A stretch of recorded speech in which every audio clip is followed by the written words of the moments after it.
Hello and welcome to the award-winning podcast of PRSA, the Houston chapter. We are PRSay, and I'm your host, Veronica Sofer. So excited to be here with you because I have an opportunity to introduce you to yet another one of our fantastic members here in the Houston chapter. So before I bring on my guest, just a couple of housekeeping rules and tips for you. If you have not already, let us know where you're checking in from. If you're watching on YouTube or Facebook, drop us some comments. We want to hear from where you're tuning in and on what platform you're checking us out on. If you are listening on the podcast, make sure you hit subscribe. We don't want you to miss any episode of PRSay because we're constantly introducing you to new members because our focus is getting to know each other so that we can have a really robust network here in the Houston chapter of PRSA. So with that, I'm going to go ahead and bring on our guest. We have the amazing Jordan Rice joining us. Hello and welcome. Hi, thank you so much for having me. I'm excited to chat. Awesome. Well, Jordan, you're coming to us with a really amazing background of strategic communications, some political communications. You've got experience in the nonprofit, agency, and government sector. So I can't wait to learn more about you. Just so excited about having you on. Yeah, thank you. No, excited to talk about it. So tell us a little bit about your background. What got you into comms? Because you Sure. clearly you took a couple of different paths along the way, but what directed you right to where you're at right now? Yeah, absolutely. So I studied political communications at the University of Texas in Austin, which was a great place to do that because I had the opportunity to also work in the Texas Capitol while I was there. And I started in communications. I worked for a representative and then for the Speaker of the House. And then in true me fashion, wanted something bigger. So I moved to DC the same week I graduated from college and started on Capitol Hill with a member who was the chairman of the House Armed Services Committee. So really got into national security, armed forces, but really, I mean, every issue under the sun we worked on, which was great to kind of learn from that. And then from there, I went to the White House Office of Science and Technology Policy as a press secretary and worked with a lot of scientists, frankly, and worked on 90 different streams.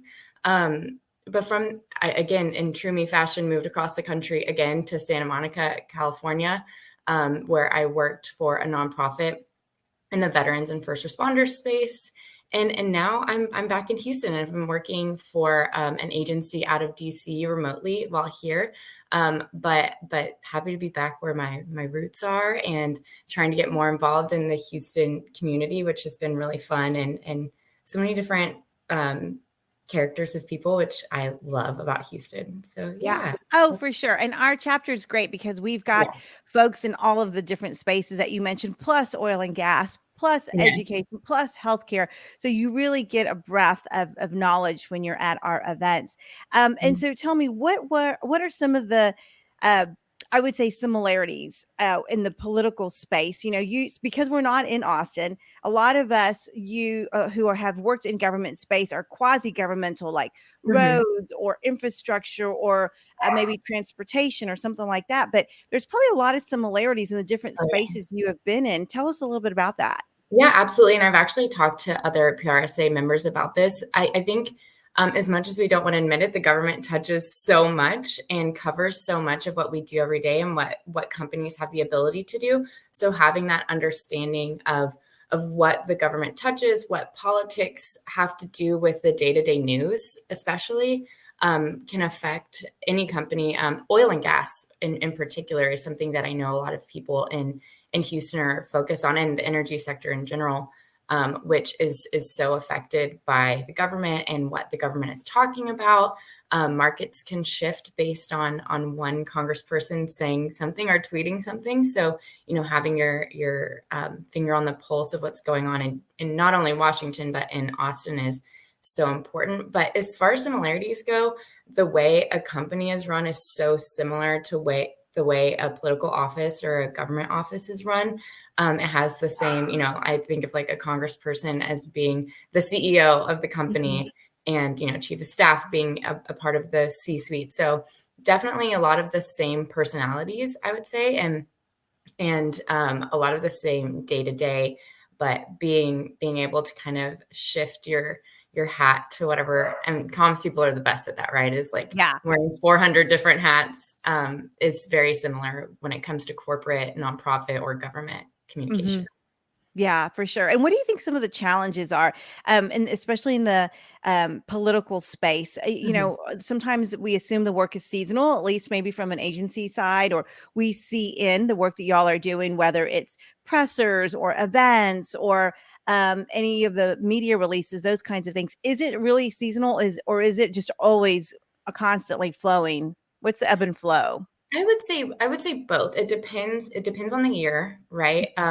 If it's an election year, you're never stopping, and especially on the House side, when it's elections every 2 years, you're constantly campaigning, and a lot of a campaign has to do with the way you're communicating and the way you're really getting your member out there.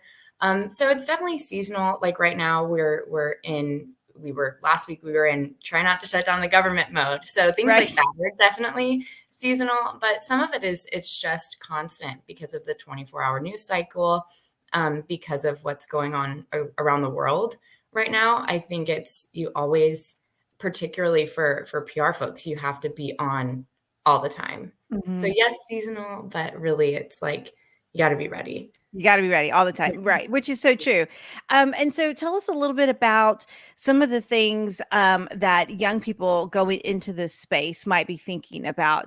We've all watched those movies and those shows of a press secretary briefing, and, it seems so glamorous and hopping on planes and going on junkets. Right. What's the tea, sis, on with that life? It's certainly not as glamorous as the movies or TV. It's definitely fun. And I think being the kind of person who is willing to learn anything, ready to jump in on anything, I always tell people when they're first starting is say yes to everything. And obviously there's boundaries there, but say yes to learning anything new, whether it's under your umbrella or potentially under someone else's umbrella. I think it's so important to just like really get to know yourself and what you like by saying yes to some tasks that may not have been under your purview. And then also asking questions. I think people love to frankly, people love to talk about themselves, right? So Mhm. asking questions, asking advice, I think it's the quickest way to earn someone's trust. And especially if you're looking for a mentor mentee relationship, I think asking any questions, right, is a good way to do that. um, I will say working in the government is a 24-hour a day job, which is great. It's fast paced, but I think knowing that before you go into it and knowing that side of things. One quick anecdote is that we were working on the National Defense Authorization Act, and we were marking it up. So it went until I think 6 a.m. And my boss and I had a 9 a.m. flight out of the city. So just went home, freshened up. My bag was luckily already packed, and then hopped back on a plane with my boss. So it is, like you said, it's not as glamorous as it always seems, but I mean, it's fun. It was a great experience. I would never take that back. Again, learned how to put on a million different hats and be agile when it comes to communicating. So I think it's a great experience. I would certainly recommend anyone work on the Hill for a couple of years if they can. Yeah, for sure. I actually interned at the Department of Energy, Oh, years and amazing. years ago when we still had fax machines, mind you, and it was a Oh, don't worry, completely the different. government is still working with fax machines. Okay, so that I don't feel too dated. Um, but let me ask you this, and speaking of technology, what are some of the things, technology-wise, that have really shifted that type of work? To your point, government usually the last one to, adapt to some of these newer technologies, where we've got, even in the Austin area, you've got high-tech companies, really operating with different types of platform technologies at a different speed. What are the things that you think we need to be thinking about today, to help us improve if we're looking at a position in the government space, even if it's, with a contractor? What are some of the challenges technology wise? Yeah, I mean, the government, like you said, is always really behind when it comes to technology. For example, I was at the White House during COVID, and we couldn't be on Zoom. We had to be off camera for everything because of certain rules and regulations, and that may have changed now, but we were so behind, trying to connect with people around the world to help some of these problems that we were facing because of COVID, but we couldn't be face to face, So that's one thing that was really behind. But I would say coming in with ideas and understanding of, and not to, I'm sure everyone thinks the same thing, but having an understanding of AI, how that can affect your boss or your company or the agency maybe that you're working for, whether you get to use AI in the Yeah. government or not. Yeah. I think having an understanding of it is so important because especially in the PR space, it is scary what people can do sometimes with AI, or we've seen deep fakes of politicians and government officials that can be scary, and knowing how to address those, I would say head on, because it is a form of crisis communications. If someone looks like your boss or someone from your company speaking on camera, and your boss may have never said that.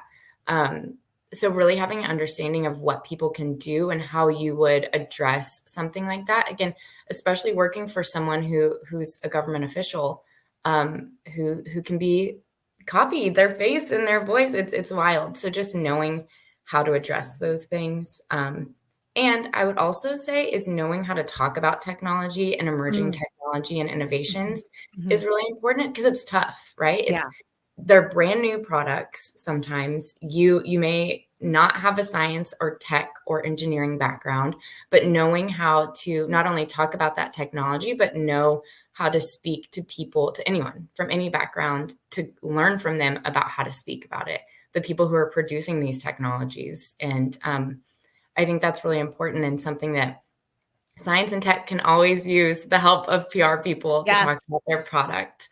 Yeah. But knowing how to work with those people, right? And learning how to speak about something that's so complicated. Yeah, no, I think you're absolutely right. And there's definitely some challenges, and of course, Mhm. some security issues and Right. all kinds of privacy issues that a lot of us in the corporate space don't have to deal with on the government space. So that's such a great reminder. Well, Jordan, it has been wonderful chatting with you. I loved getting to know you a little bit better. How can other members connect with you? We're always trying to grow our chapter, and the point of PRSay is for members to get to know each other. So how can people connect with you? Yeah, absolutely. I actually try to go to as many PRSA Houston chapter events. So if you see me there, please come up to me. I would love to talk if you're interested in government or whatever it may be, comms wise. But you can also find me on LinkedIn. Feel free to message me. I'm pretty responsive most of the time. You can find me at Jordan Hunter Rice on LinkedIn. But yeah, shoot me a message. Happy to chat.